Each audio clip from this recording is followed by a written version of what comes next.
Sometimes people spend money not because they believe the future will be better, but because they are afraid it will not be. That is the strange psychology behind doom spending, and it hides in an ordinary evening. You know you should save. You know you should be careful. You know this purchase might make tomorrow harder. And yet, in the moment, buying something feels like relief. A small light in a dark room, a tiny feeling of control, a little proof that life can still hand you pleasure. So, the food gets ordered, the clothes get bought, the trip gets booked, one more thing lands in the cart, and for a moment, the anxiety goes quiet. Then, the feeling fades. The money is gone, the future is exactly as uncertain as it was an hour ago, and now guilt sits on top of the fear. Which raises a question worth holding on to. Why would anyone keep repeating a trade that obviously loses?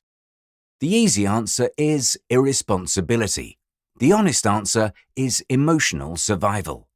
Doom spending happens when people use spending to cope with fear, stress, or the quiet suspicion that their long-term goals are out of reach.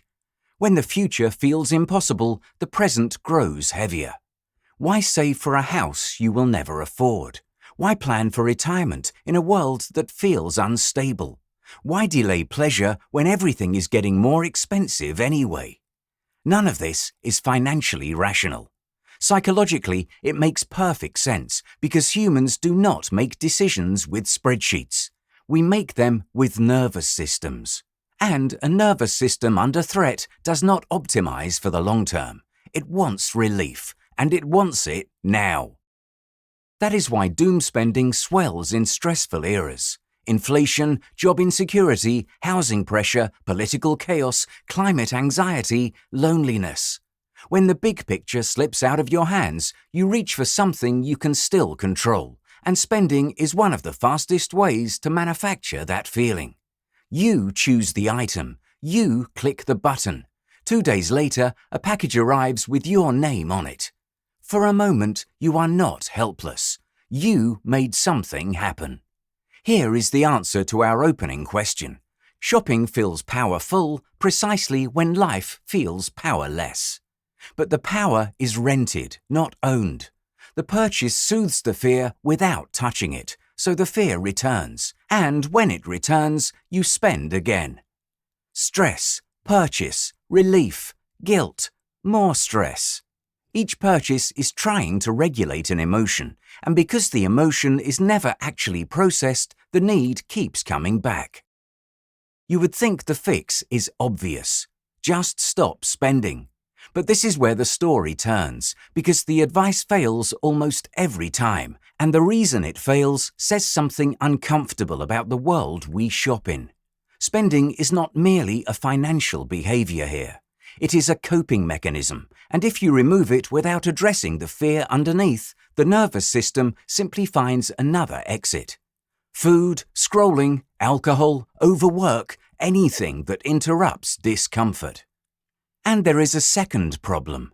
The modern economy has spent 2 decades removing every obstacle between your feelings and your wallet. Buying something used to require friction. You had to go somewhere, carry cash, stand in a line long enough to change your mind. Now, the distance between emotion and transaction is close to zero. You feel bad at 11 at night. You open an app. You see something. You click. Done. Your sadness has a shopping cart. Your anxiety has one-click checkout. Your insecurity has targeted ads that seem to read your mind. That last part is not paranoia.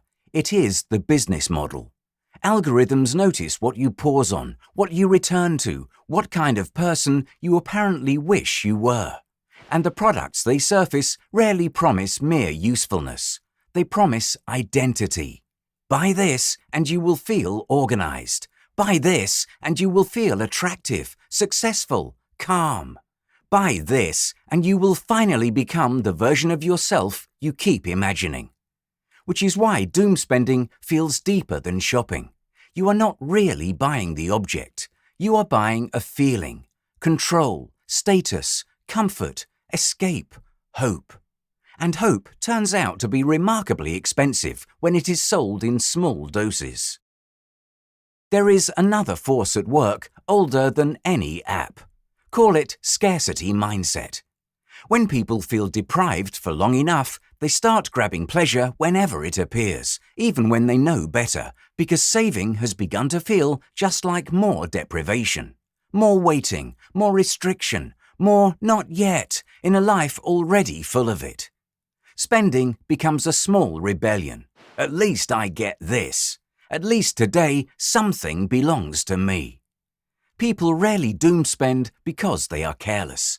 They spend because they are exhausted from being disciplined in a life that still feels unfair. Tired of working hard and never feeling secure. Tired of doing everything right and still falling behind. The purchase is a protest against a future that feels closed. And here the cruelty of the mechanism shows itself. The more hopeless the future feels, the more tempting it is to spend now. And the more you spend now, the harder that future becomes.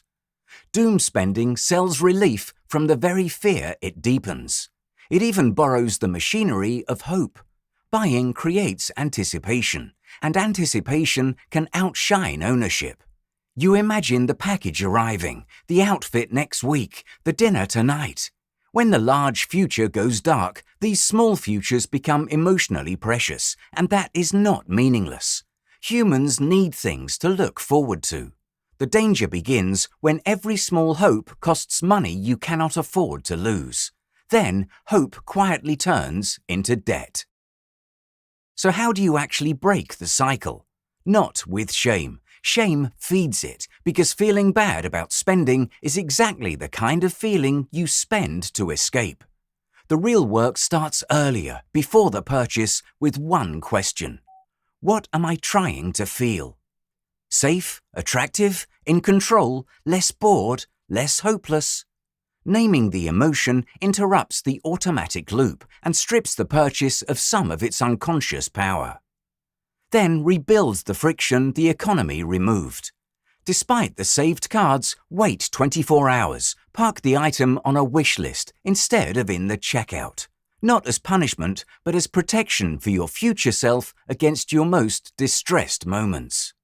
Give your nervous system relief that costs nothing. A walk, a phone call, writing the fear down. Because if spending is your only comfort, no resolution will survive a bad week. And shrink the future until it fits in your hands again. Not financial freedom. 1 week without panic spending.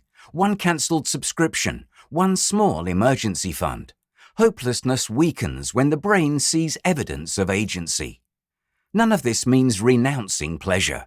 You are allowed to enjoy money before every goal is met. The difference is what comes after. Healthy spending leaves satisfaction. Doom spending leaves a crash, relief, and then guilt, excitement, and then emptiness. That crash is information. It tells you the purchase was covering a need, not meeting it, and covered needs always return.